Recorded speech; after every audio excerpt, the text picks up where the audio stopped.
obesagens.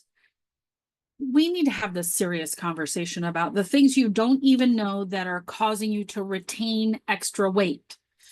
This isn't about how many vegetables you eat or how many hours you spend on the treadmill. This is about the chemicals that you're exposed to every single day that you don't even know are causing you to gain and retain fat.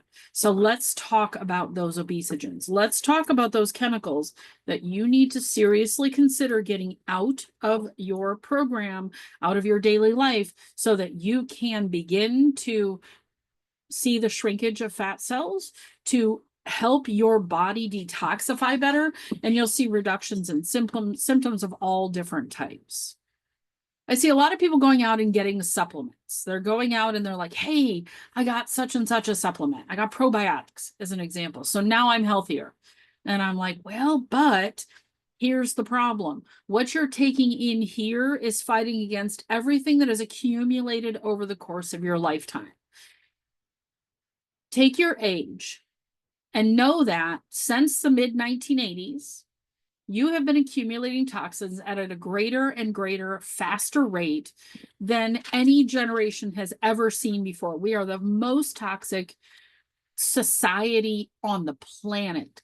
There are chemicals that are approved in some of the products I'm going to tell you about that are banned in Europe, that are banned in other countries, that aren't even considered in other countries, yet they're used here in products in the United States every single day. They drive illness. They drive us to more doctor's visits and more money spent on health care, sick care, because it is not health care. It is not. And then you go into the medical world and they give you more of these things. They give you more chemicals and more toxins.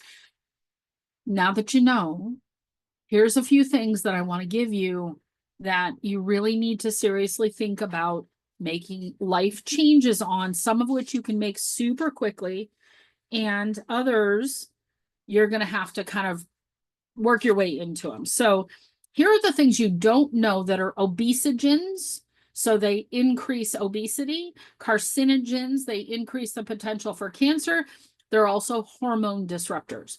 So they interfere with your hormone balance within your body. Now, men have a little bit easier time balancing their hormones. Women, men are like a 4-piece quartet. Women are like a 30-piece orchestra. This is a far bigger issue for women than it is men, but I can tell you, I see issues in men every single day that are physical signs and symptoms that I can see with people just walking through the grocery store. That tells me that they are really, their bodies internally wrestling with all of these things. So let me start with the first thing you need to cut out today is plastic water bottles. They need to be gone. They take these plastic water bottles, which have all kinds of chemicals in there, including dioxins and phthalates. And you can look up phthalates. Go on to the Environmental Working Group website, ewg.org, and look up phthalates. Ask AI to look up phthalates. It'll tell you what you need to know. These are some pretty serious chemicals that are in plastic water bottles, and really, for that matter, anything you drink that's in plastic. But water bottles, really, we consume large quantities of water out of water bottles. Don't presume you can go to the tap and get clean water, because city water, bad news. They're adding all kinds of stuff. The town we used to live in, the water was bad from the year that we moved there in 2006. The water was bad. I always bought bottled water, big jugs, which I didn't want to do either. But then we ended up putting on a whole house reverse osmosis filter system. Then I felt comfortable with the water. Same thing when we built our house. We put a whole house filtration system on. Even though I was getting water out of the ground, we were dealing with agricultural chemicals in there. So get your plastic water bottles out. If you can only filter one type of water, get a reverse osmosis filtration system for under your sink. Bring that spout up and use that for all of your drinking and cooking water. Get a shower filter and put that behind your shower head and filter the water, because your skin, largest organ of absorption. It's sucking in all of that stuff that's coming out of your water supply. Back to plastic water bottles. Get glass, stainless steel, or ceramic. Do not buy, I cannot believe they're selling aluminum cups in the grocery store. Do not buy anything that's aluminum. Do not cook your food in aluminum. Do not drink out of aluminum. Go straight to the brain. Been linked with memory issues and other brain related issues. So get your plastic water bottles out today. Buy a stainless steel water bottle, get glass, or get ceramic in the case, like I have ceramic mug that I drink my coffee out of. I drink almost exclusively out of stainless steel and glass. Been doing that for years. And so you can find filtered water here and there. Go and find some of your grocery stores actually will sell reverse osmosis water. When we lived in Florida, the Walmart sold reverse osmosis water. So you can buy stainless steel jugs, get them off. They actually have them on walmart.com. Buy a stainless steel jug, 1 gallon, and go and fill a bunch of them up and drink out of that. New Aqua is the reverse osmosis under-counter system that we bought. Just watch for them to do a special, but get it soon. All right, colognes, fragrances, anything with a fragrance in it. Your colognes, your perfumes, even your trash bags, your laundry detergent, and your fresheners, the plug-in room fresheners, the melty wax things. Any of these with artificial fragrance in them actually interrupt how your hormones work within your body. Now, most people don't notice it right away. Most people don't have this immediate reaction. It's a slow buildup. You know what I mean? Like it's one drop at a time that accumulates and accumulates and accumulates, and you'll hit a tipping point. And oftentimes the illness comes on so slowly that we don't notice it until it's starting to impact our daily life. It's like the old analogy, a frog in cold water, just turn up the heat a little bit, doesn't notice that it'll be boiled to death, but you can't throw that water and that frog into hot boiling water because they'll notice. So this has been slowly turned up over time since the mid 1980s, really since the 50s, but the mid 1980s is when they actually, because they eliminated liability for some of these things, that they just turned up the volume on it. Pesticides used in food and in your lawn are obesagens and hormone disruptors and carcinogens.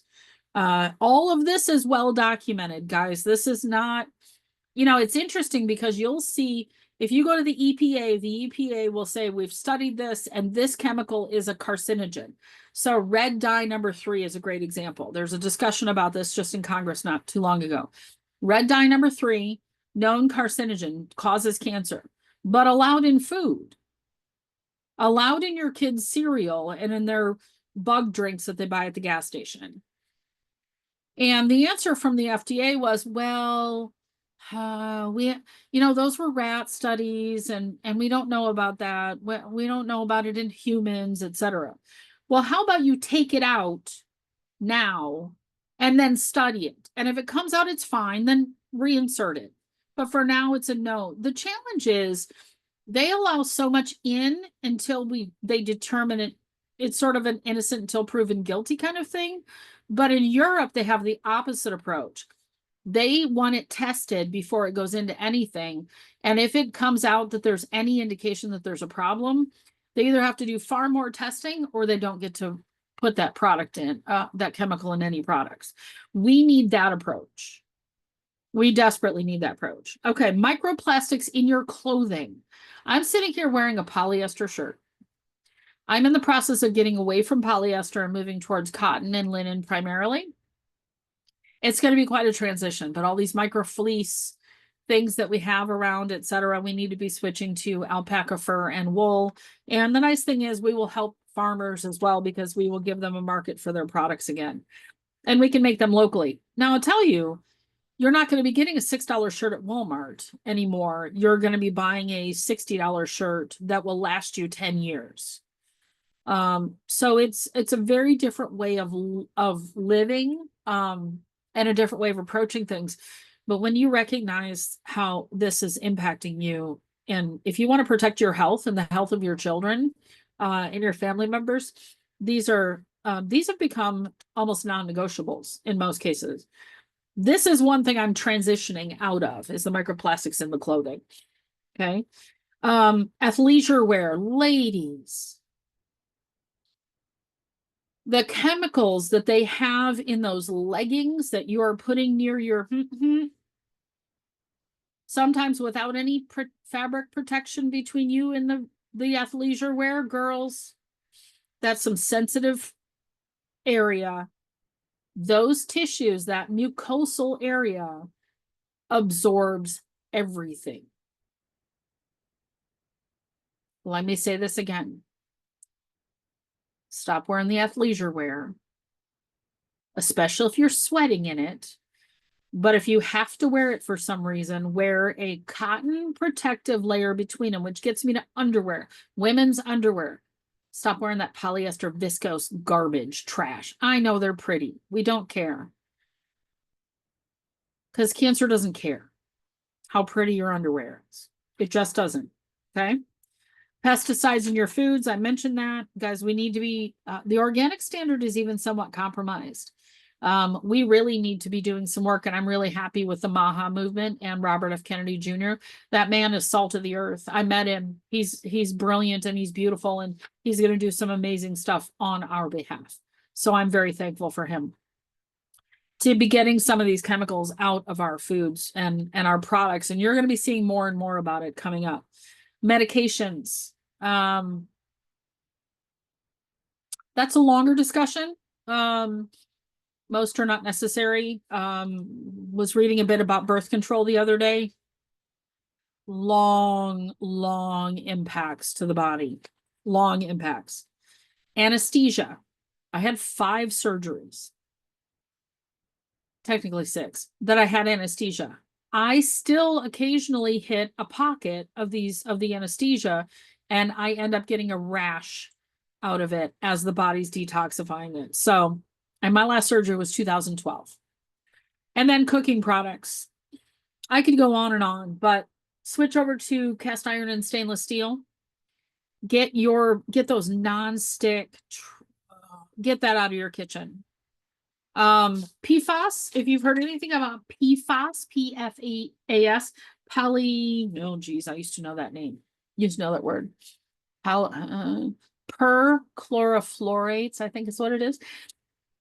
They've been known to cause cancer since the 60s, and yet we still put it in our nonstick pans. If you have any nonstick pans that are chipped or have scrapes or nicks in them, you are eating that. You're eating that carcinogen every time you cook with it. Now, how do you replace that? I would go to like TJ Maxx or Marshall's or Ollie's or whatever you've got for a discount place and look for stainless steel pans. And you may have to go regularly, like if they don't have your big, your big saute pan that day, or go to another location. I think it's that important. Cast iron is beautiful, and it's not expensive to put cast iron in. It's easy to manage once you learn how to cook with it. Same with stainless steel. Cleans up nicely, and it will last you a long time.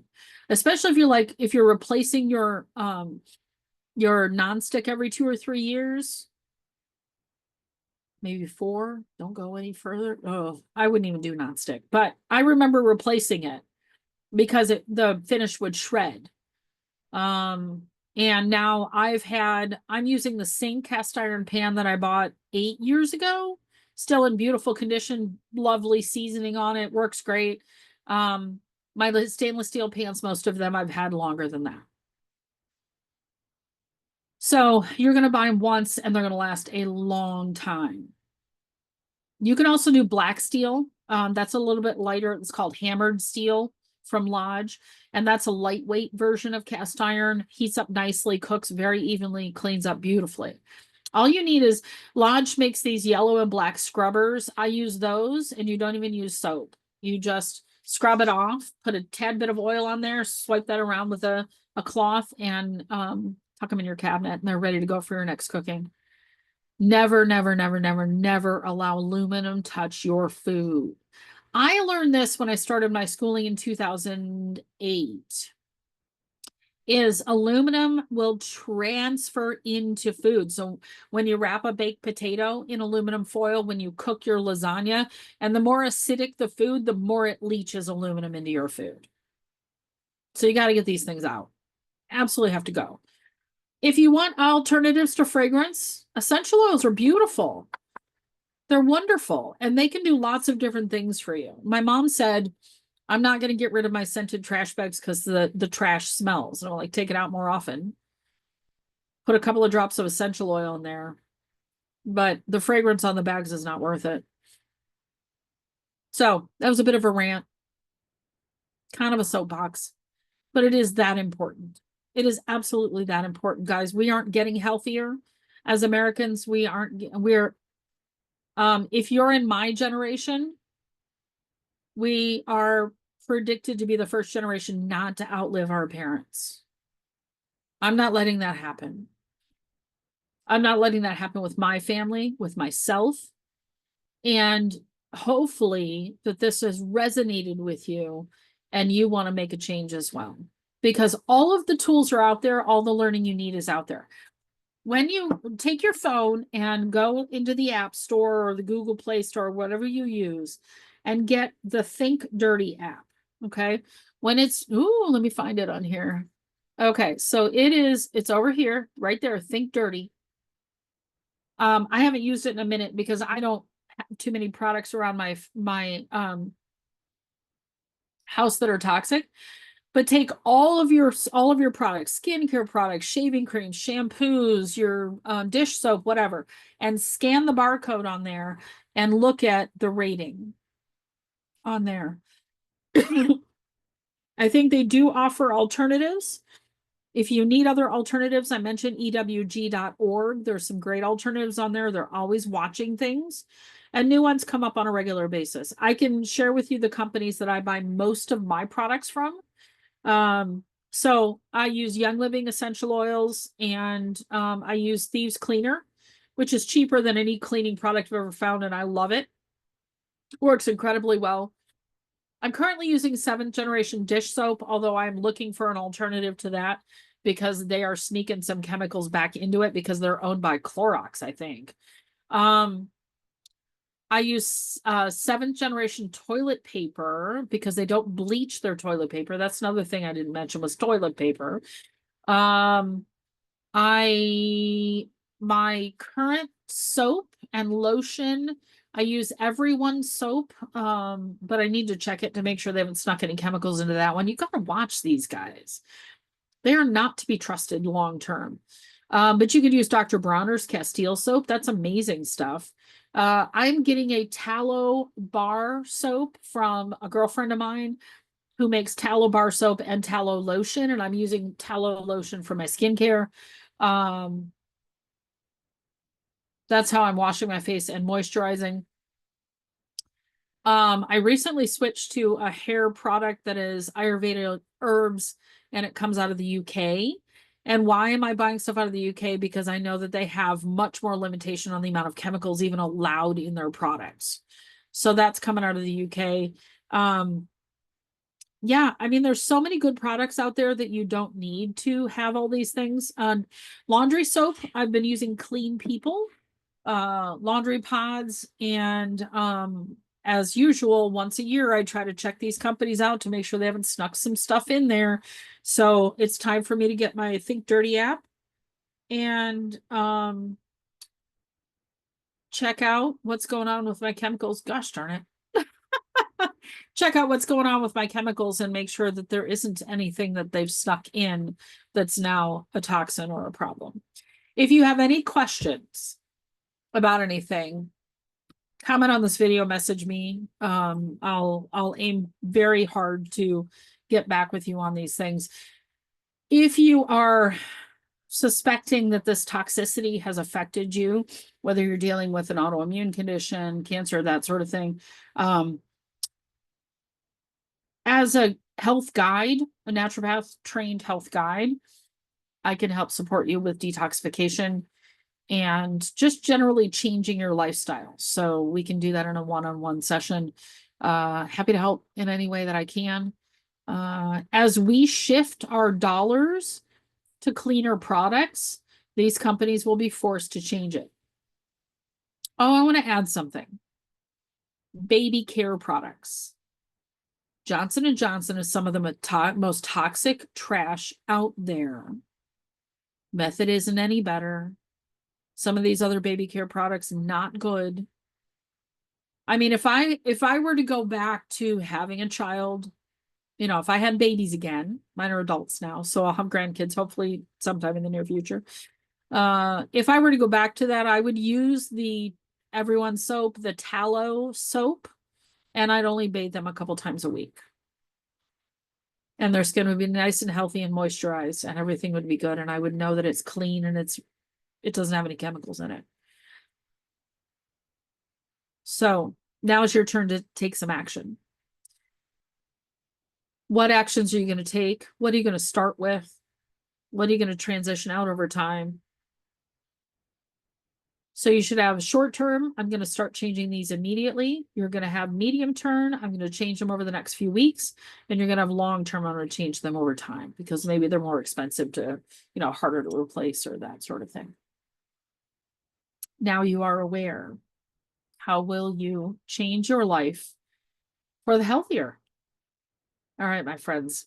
This is Julianna, Woven Life and Woven Light Healing. And hope this was helpful. Have an amazing day. We'll see you.